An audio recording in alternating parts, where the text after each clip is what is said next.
I'm just curious. Our Defense Secretary and our Foreign Affairs Secretary have been more vocal in recent days, and they have vowed to be more assertive in past days. On the other hand, we have a palace and a president that analysts have been characterizing as silent. I'm just curious. You're a think tank. You communicate with a lot of people. When they ask you, what is the position of the Philippines? What is its stance and strategy right now? Can you capture that neatly for people who subscribe to you? How would you frame it? What is the strategy of the Philippines from your perspective?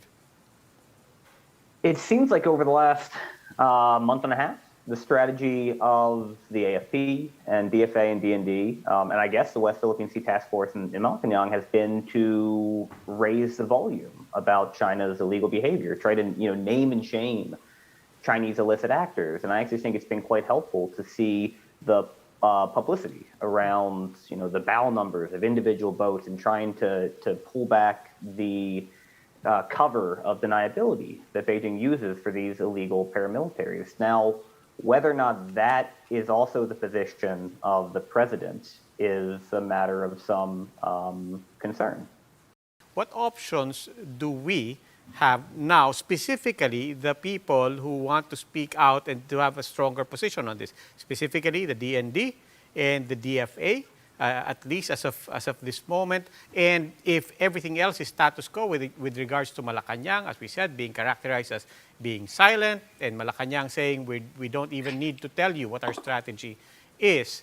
What are the options moving forward for those who do want to have a stronger position? So it needs to be brought up in every international forum, at least every international forum in which Filipino diplomats have a major voice, not just ASEAN. It can't just be trapped and handcuffed by the lack of progress on the ASEAN Code of Conduct. It should come up in the UN General Assembly. I know Secretary Locsin says again and again that that's pointless.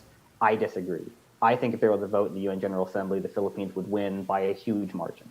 And yes, China would then veto it in the Security Council, but that comes with cost, diplomatic cost, because then China has to be seen as losing these votes over and over.